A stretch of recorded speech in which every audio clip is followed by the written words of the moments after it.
জার্মানিতে একদল মানুষের উপর চলন্ত গাড়ি উঠে পড়ায় অন্তত ২০ জন আহত হয়েছেন।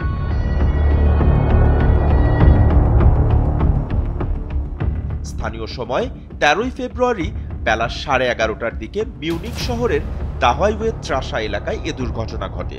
কক্সবাজার সমুদ্র সৈকতের উপর নিজেদের একটি ঠিকানা, ইডেন বে, আ কনসার্ন অফ ভাইয়া হোটেলস। শুক্রবার ১৪ ফেব্রুয়ারি জার্মানির এই শহরে মিউনিখ নিরাপত্তা সম্মেলন নামে একটি গুরুত্বপূর্ণ সম্মেলন হওয়ার কথা রয়েছে। বিশ্বের বহু দেশের প্রতিনিধিরা এই সম্মেলনে যোগ দেবেন। সম্মেলন ঘিরে যখন জোর প্রস্তুতি চলছে, ঠিক তার আগ মুহূর্তে ঘটল এমন ঘটনা।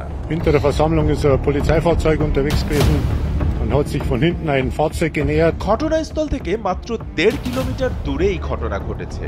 জার্মানির জাতীয় নির্বাচন ও আসন্ন নিরাপত্তা সম্মেলনকে কেন্দ্র করে দেশ জুড়ে আগে থেকেই নিরাপত্তা জোরদার করা হয়েছিল।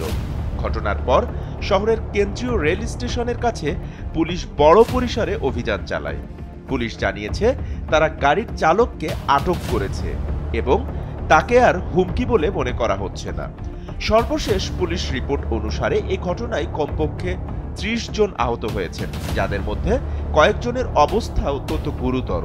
স্থানীয় এক সাংবাদিক সামাজিক মাধ্যমে লিখেছেন, একজন ব্যক্তি রাস্তায় পড়ে আছে, একজন যুবককে পুলিশ ধরে নিয়ে গেছে, লোকেরা মাটিতে বসে আর্তনাদ করছে। স্থানীয় সংবাদ মাধ্যমের মতে চলন্ত গাড়িটি ভার্দি ইউনিয়ন নামের সংগঠনের আয়োজিত ধর্মঘটের সাথে সম্পৃক্ত একটি বিক্ষোভে অংশগ্রহণকারী লোকজনের উপর উঠে গেছে বলে মনে করা হচ্ছে। তবে ওই ইউনিয়ন জানিয়েছে তাদের কাছে এখন পর্যন্ত এই ঘটনার কোনো তথ্য নেই। বাপ্পি খান, এসএ টিভি ডিজিটাল।